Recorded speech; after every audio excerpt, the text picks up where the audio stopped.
Cuadernos de Estrategia 197, la posverdad, seguridad y defensa, extractos del capítulo 1, parte 2. Y seguimos el hilo. Max Weber ya había profetizado que la desaparición de los valores víctimas de los procesos de racionalización era el destino de nuestro tiempo, modernidad y nihilismo. Ciertamente. La posmodernidad es adaptativa. Los valores se acoplan como los líquidos a cualquier formato, beneficiándose de su naturaleza amorfa. Como consecuencia, al no encontrarse vertebrados, tampoco pueden direccionarse, por lo que no cabe esperar ningún beneficio de semejante capacidad adaptativa. Tremendo, porque observa la juventud, y lo que no está en juventud es cierto, esto es así. Seguimos, el mundo de la posverdad, seguimos. Uno de los grandes méritos y de las claves del pensamiento posmoderno es su visión antidualista y la puesta en valor de nuevas perspectivas, entre paréntesis, género, medio ambiente, colectivos desfavorecidos, al tiempo que favorece el pluralismo y la diversidad. Y no es un movimiento necesariamente de derechas ni de izquierdas. Atentos a este dato, porque quizás puede ser bastante revelador y bastante premonitorio también en un futuro cercano. Sin embargo, el primer texto de aquí, el de uno de los grandes méritos y de las claves del pensamiento posmoderno, es su visión antidualista y la puesta en valor de nuevas perspectivas como género, medio ambiente. Cuidado, porque no perdáis de vista que esto precisamente, como he dicho en los otros vídeos, esto no es bueno tampoco. Aquí te lo pinta como que bueno, no es bueno. Precisamente esto es Agenda 2030, Gran Reseteo y todo esto. Que yo sé que muchos lo sabéis, pero bueno, hay gente que todavía no, obviamente. Seguimos, otro texto, otro extracto. La guerra se desarrolla simultáneamente en una pluralidad de planos tan importantes como el militar. A la realidad se incorpora la percepción que se tiene de ella. Los medios, ojo a esto, están llamados a ser uno de los aspectos más significativos de los conflictos, en tanto que afectan directamente a los soportes del esfuerzo bélico de las partes, pues influyen en la conciencia emocional de millones de personas. Y esto lo vivimos a diario, lo hemos vivido, y con esta movida de la pandemia también. Si los medios de comunicación, todo esto era imposible hacerlo, obviamente. Seguimos. De hecho, pueden hasta otorgar la victoria a una de ellas, porque la victoria es también una cuestión de percepción y opinión. Tremendo. Tremendo lo que nos van a decir en estos. La imagen de un conflicto, sus motivos, su gestión y su desarrollo es la generada por los medios. Tremendo. Y no pocas veces su parecer resulta más trascendente que la propia realidad. Y con lo de Estados Unidos lo mismo. Este último evento que hemos vivido, no bajéis la guardia. O sea, sigue siendo lo mismo. Propaganda para un fin, un medio para un fin. Seguimos. Fue en la guerra hispano-norteamericana cuando tuvieron un carácter capital para movilizar a la opinión pública, convirtiéndose en un factor polemológico de primer orden al contribuir a la legitimación del conflicto. La frase de Hertz a su dibujante Remington dice: por favor, permanezca allí, usted suministre los dibujos que yo pondré la guerra. Marca un hito en este sentido. El dictum del austriaco dice: la única verdad es la realidad y la única realidad son las apariencias. Tremendo. Esta entrada de la opinión pública en los conflictos ha tenido una notable incidencia política y doctrinal, y es que la cámara fotográfica o cinematográfica tiene un campo de visión todavía más limitado que el hombre que la maneja, y la cámara siempre utiliza lo particular para expresar lo general. Tremendos textos, amigos. La cámara se transforma de este modo en una herramienta de la política.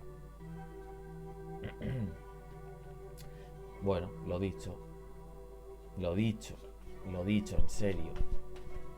Fijaos en este último evento de EEUU. Seguimos. Lord Palmerston afirmaba: las opiniones son más poderosas que los ejércitos. Ya lo creo. Por eso, tanto Cabur como Bullough, si es que se dice así, eran expertos en crear incidentes al objeto de conseguir la exaltación nacional, con lo que la opinión pública pasa a formar parte del frente bélico. Ya durante la Primera Guerra Mundial, el presidente Wilson consiguió, mediante la propaganda, activar al país para hacerlo participar en la guerra. Ojo con esto porque es bastante tremendo, del cual se dice que una de las personas contratadas para que Estados Unidos quisiera entrar en la guerra fue el ya en este canal también mencionado sobrino de Freud, el Edward Bernays o como se diga. Tremendo. Seguimos.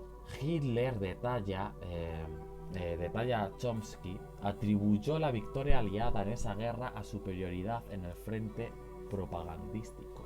Uno de los ministerios de Hitler era el Ministerio de Ilustración Pública y Propaganda, dirigido por el doctor Joseph Goebbels.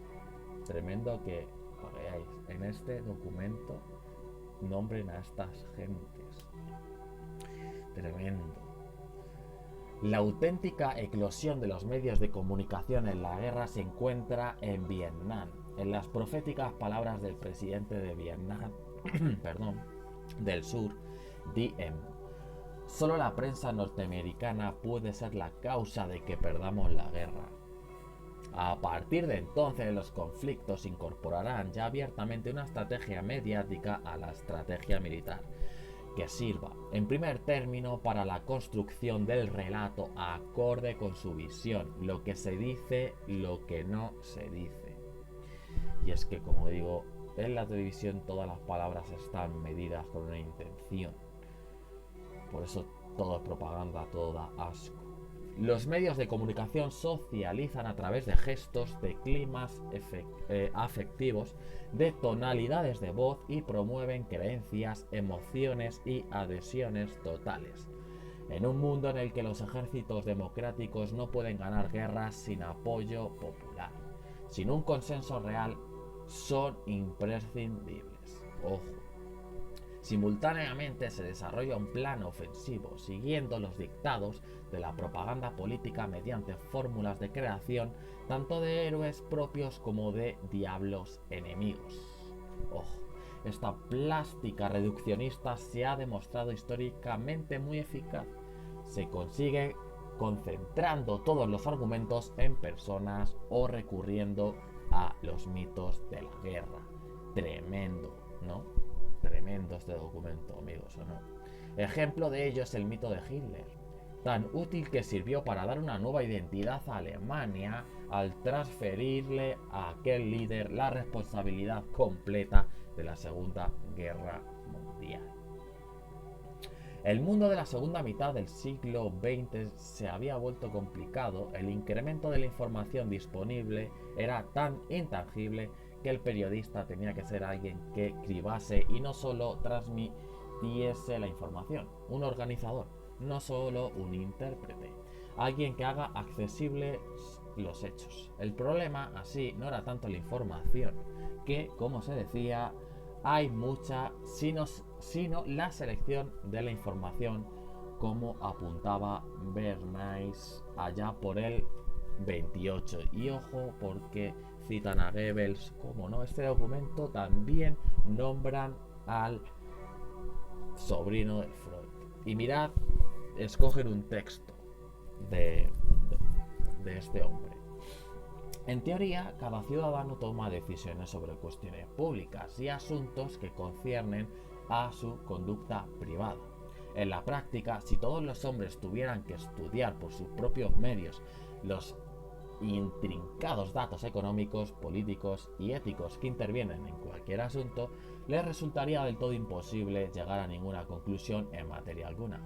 Hemos permitido de buen grado que un gobierno invisible filtre los datos y resalte los asuntos más destacados, de modo que nuestro campo de elección quede reducido a unas proporciones prácticas. Y con este terminamos esta parte 2, con este buen cierre.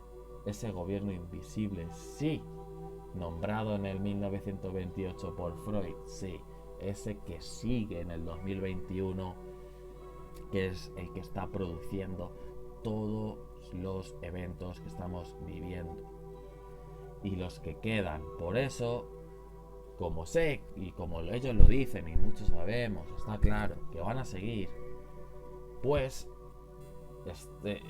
que sirva toda esta información para que veáis que el gobierno y todo tiene una pirámide y escalones. Entonces, pues los militares pues son herramienta de una parte para un fin, y es lo que digo, y encima de ellos hay otros y otros, pero es que al final es una táctica buena seccionar el gobierno y usar a personas, es lo que digo, fragmentar, ¿no? Y poner a niveles todo para que el de arriba no sepa lo que hace o sea, el que está más arriba no sabe el de más arriba, el de más arriba sí, ¿no? Entonces, bueno, no me enrollo más, gente, seguimos con la parte 3 en otro momento. Estén atentos porque la propaganda es 24H, que no os engañen.